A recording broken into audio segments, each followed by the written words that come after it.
الرحمن الرحيم. الصلاة والسلام على سيدنا ونبينا وحبيب قلوبنا وطبيب نفوسنا أبا القاسم مصطفى محمد وعلى أهل بيته الطيبين الطاهرين، وأما بعد. السلام عليكم جميعا ورحمة الله. It's good to see you all here tonight. I'd like to begin by congratulating you all on the birth anniversary of our 11th Holy Imam, Imam Hassan al-Askari.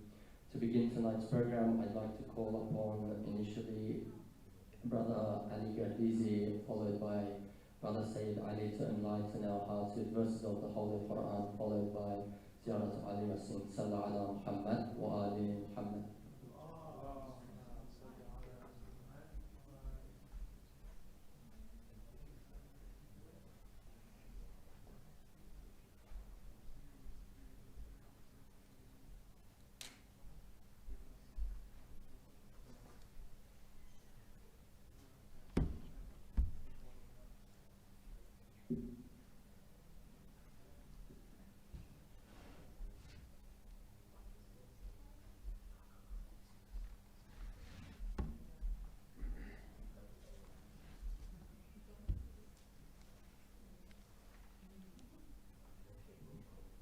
اللهم صل على محمد وآل محمد.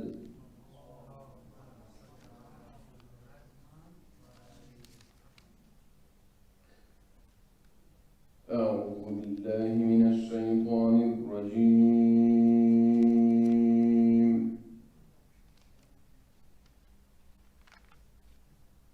بسم الله الرحمن الرحيم.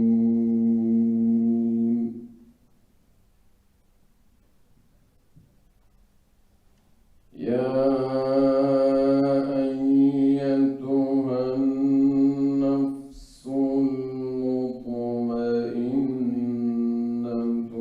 ارجعي إلى ربك راضية مرضية. يا أيتها النفس المطمئنة ارجعي إلى ربك راضية مرضية فادخلي في عبادي وادخلي جنتي. الله أكبر. بسم الله الرحمن الرحيم.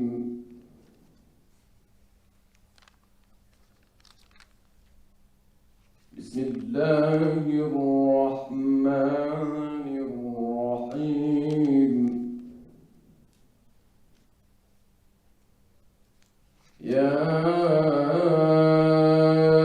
أيتها النفس المطمئنة ارجعي إلى ربك راضية مرضية فادخلي في عبادي وادخلي جنتي. الله أكبر. بسم الله الرحمن الرحيم. والسماء والطارق وما أدراك ما الطارق. والسماء والطارق وما أدراك ما الطارق.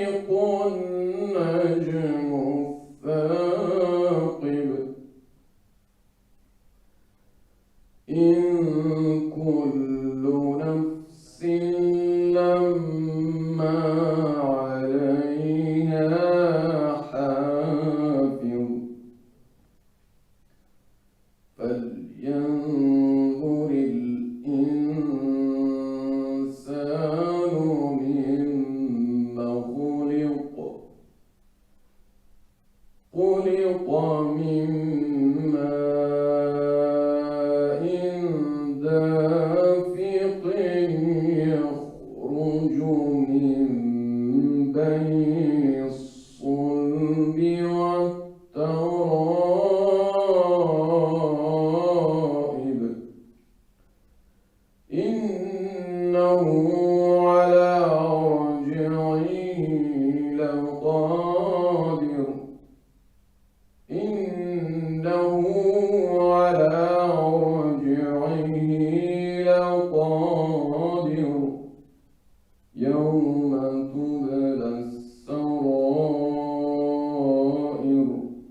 فما له من قوة ولا ناصر والسماء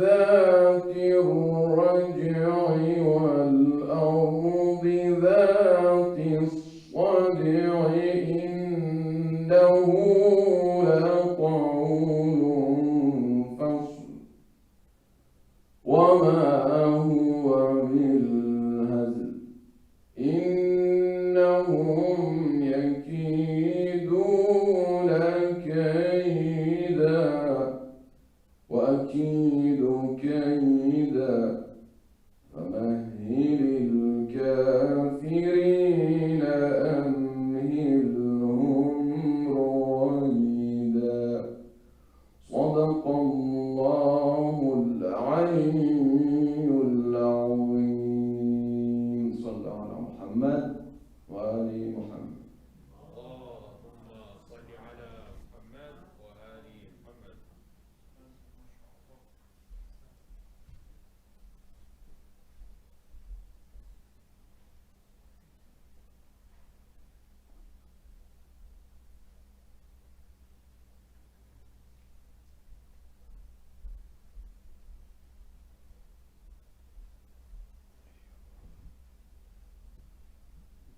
اللهم صل على محمد وآل محمد. اللهم صل على محمد وآل محمد. أعوذ بالله من الشيطان الرجيم. بسم الله الرحمن الرحيم. حمد الله دعاء فرج. اللهم كن لوليك الحجة ابن الحسن صلواتك عليه وعلى آبائه في هذه الساعة وفي كل ساعة وليا وحافظا وقاعدا وناصرا ودليلا وعينا حتى تسكنه أرضك طوعا وتمتعه فيها طويلا برحمتك يا أرحم الراحمين. بسم الله الرحمن الرحيم. زيارة غالي ياسين. بسم الله الرحمن الرحيم. سلام على آل ياسين. السلام عليك يا داعي الله ورباني آياتي. السلام عليك يا باب الله وديانتي. السلام عليك يا خليفة الله وناصر حقه. السلام عليك يا حجة الله ودليل إرادتي. السلام عليك يا تالي كتاب الله وترجمانه. السلام عليك في آلاء ليلك وأطراف نهارك.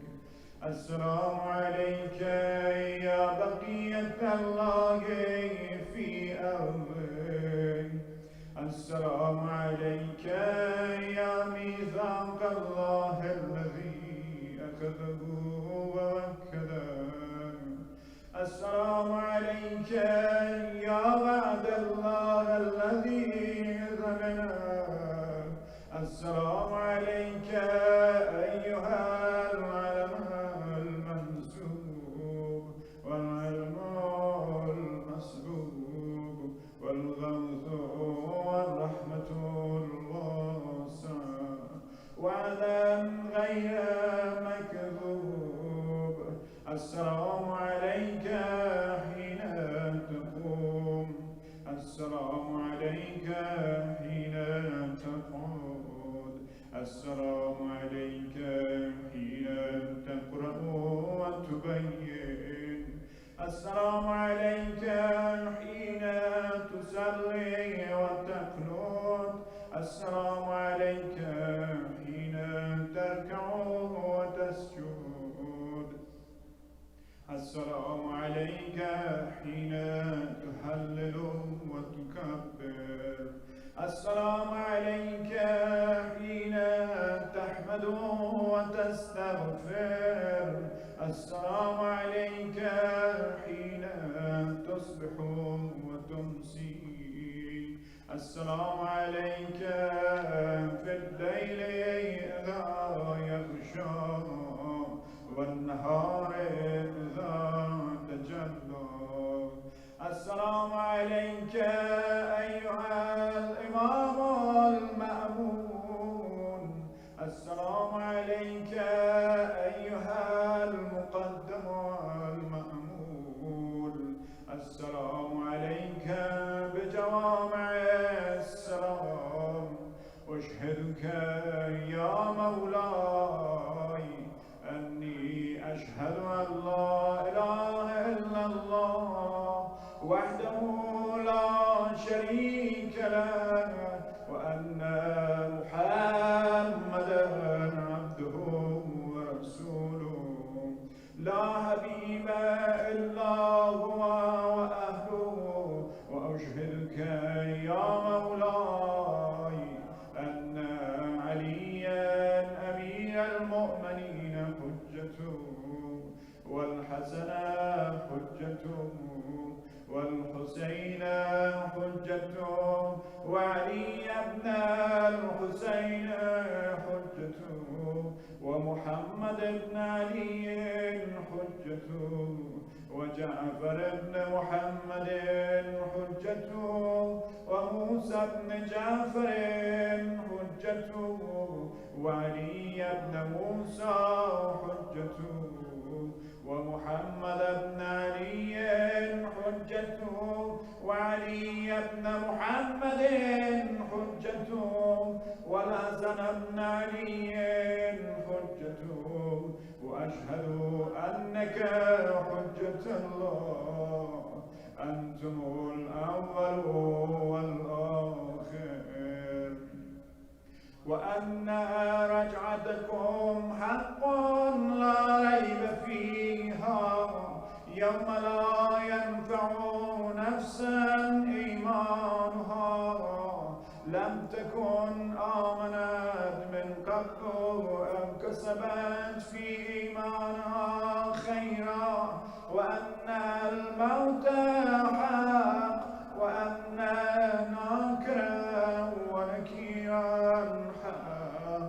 وأشهد أن النشر حق والبعث حق وأن الصراط حق والمرصاد حق والميزان حق والحشر حق والحساب حق والجنة والنار حق والوعد والوعيد بهما حق.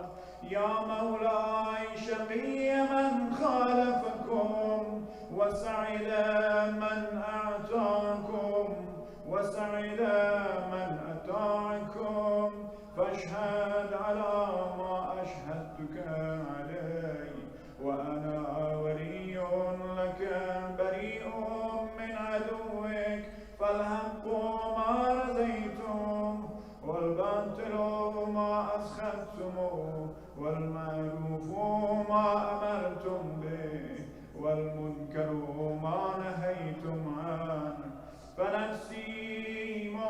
آمنت بالله وحده لا شريك له وبرسوله وبأمير المؤمنين وبكم يا مولاي أولكم وآخركم ونصرتي معدة لكم ومودتي خالصة لكم آمين آمين صلى الله على محمد وآل محمد وعجل فرجهم.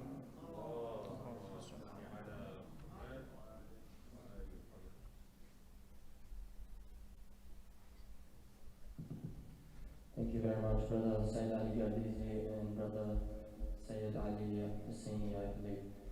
Beautiful recitations by both of you. May Allah bless you both in this life and the next, inshallah. Please recite the loud salawat, for there will be.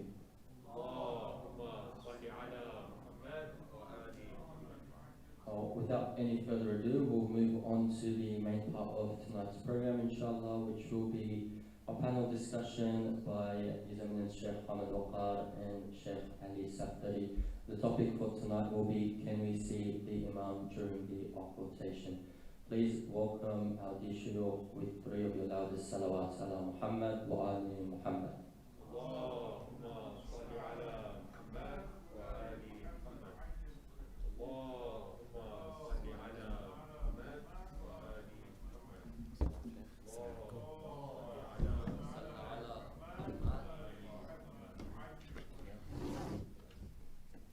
أعوذ بالله من الشيطان الرجيم بسم الله الرحمن الرحيم الحمد لله رب العالمين والصلاة والسلام على سيدنا ونبينا أبا القاسم محمد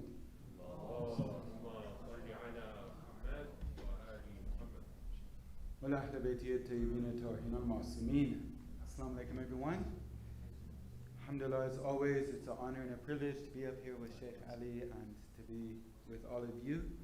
Congratulations on the birth of our 11th Imam, Imam Hassan Askari alayhi salam. And today, the topic that actually Ali chose, because he had researched it recently, was whether or not it's possible to see our 12th Imam in person, right, during the major occultation, or in today's time. Now, when we look at this subject, right, there's many different categories we could look at it. So you could look at if there's any difference between the minor and the major occultation, which I don't think we'll discuss because the minor occultation wouldn't be relevant to us. But with regards to the major occultation, there's different types of even seeing the Imam, right? So you could say, you could see the Imam in your dream. That's one type of seeing the Imam. You could see the Imam in person, but not recognize who he is, right? So we have plenty of ahadith that say that the Imam, for instance, will be at Hajj every single year. Many people see him, but they don't recognize that this is the Imam, right? So it's possible that we see the Imam and not recognize. There's a third category. We see the Imam, we don't recognize him, but afterwards, somehow, we realize that that was the Imam. Right? I remember when I was in Qom, one of my teachers was giving a story about some taxi driver. I don't know if it's true or not. Inshallah it is. But the taxi driver said that he was in the taxi and there was a person sitting in the front seat and a person came and sat in the back seat. So in Iran, the taxis are shared. So they pick people up along the way like a bus would, but it's just a taxi. And the person in the front seat was a scholar. He had a long beard, he looked religious, and the taxi driver was making fun of the scholar. He was just ridiculing him, and he was having a go at him and having fun. And the guy in the back wasn't saying anything. The guy in the front seat left, and then the guy in the back told him, don't ever talk to like my followers or something like that again, in the way you did again. And then he left. And then the taxi driver said, I don't know why, but it hit in my heart that that was the Imam. And from that moment he changed and he became a believer and a mu'min. And I don't know if it's a true story or not, but this is what my teacher said. Then the next category is seeing the Imam in person, in real life, and knowing that that's the Imam. And this is the type of seeing the Imam that we're going to be discussing. Is it possible to hold a meeting with Imam Zaman alayhi salam? Sit down and talk to him knowing that it's the Imam, and I guess, I don't know what you would say. You could think about that between you and in your head right now. If you were to sit with the Imam, what would you tell him? Right? Is this a possibility while we're alive? Bismillah ar-Rahman ar-Rahim. Assalamu alaikum wa rahmatullahi wa barakatuh. That was a very good introduction by you, Sheikh. Thank you very much. So there are a lot of stories that have reached us in different books. Sheikh just narrated one. It's just this story probably hasn't been recorded. But we have for example, if you've heard of the hadith collection Wasa'il al-Shia, which is an important collection, and any scholar that deals with hadith, especially fiqh hadith, will have this collection. Then another scholar made an appendix to this, Mustadrak al-Wasa'il, the teacher of the author of Mafatih al-Janan. Everyone is aware of Mafatih al-Janan, right? The teacher of the author of Mafatih al-Janan made a lot of appendices to Wasa'il al-Shia. And in the last part of Wasa'il al-Shia, he's added about 50 stories of hikayat. He's called a hikayat, which means stories, of people, of scholars in particular, who in history it has been narrated that they were able to see the Imam. And we hear this often, so it's good that we discuss this from a qa'ida perspective, from a first principle perspective. Putting these stories to the side for the time being, is it possible, looking back to our hadith, looking back to what has reached us in particular from the Imam himself, are we able to create a principle, a rule that allows us to then navigate through the sea of stories of different people of all types of calibers, claiming that they have seen the Imam? And in this category, we have received an important letter from the Imam himself. And he wrote this letter. The letters of the Imam in Arabic are referred to as tawqiyah.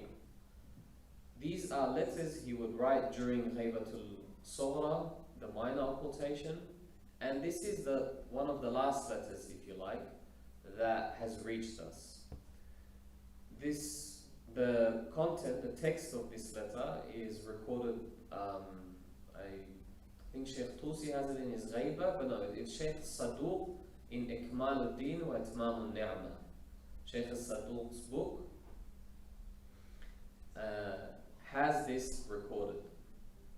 Now I will read the text of this letter because all the different opinions that the scholars have regarding the possibility of seeing the Imam comes back from this very tawqeed, comes back from this very letter. So I'm going to just spend a few minutes reading the tawqeed and translating it, and it's a very interesting letter as well. Just imagine you received a letter and you're the fourth special representative of the Imam, and you just received this. So What do you mean by special? you know how during the minor occultation, the Imam had 4 special representatives that were essentially the bridge between him and the people during the minor occultation. So they won't access the Imam directly, but through these individuals, they would be able to receive the instructions. So this is the letter. Bismillah ar-Rahman ar-Rahim, in the name of Allah, the most merciful, the most beneficent.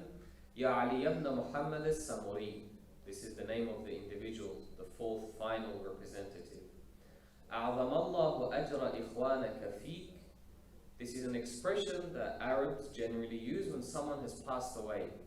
But the Imam is telling him, may Allah give patience, essentially, if you want to loosely translate that. May Allah give patience to your brothers, to our companions, for you. But he's alive. What's going on? فَإِنَّكَ مَيِّتٌ مَا بَعْدَ مَا بَيْنَكَ وَبَيْنَ 6 أَيَّامٍ. The Imam tells him you're going to die in 6 days. That's really interesting, just the way this is worded. Then the Imam commands him, Fajma' amrak, collect your affairs. You're going to depart soon, so make sure everything is in order. But you're not allowed to.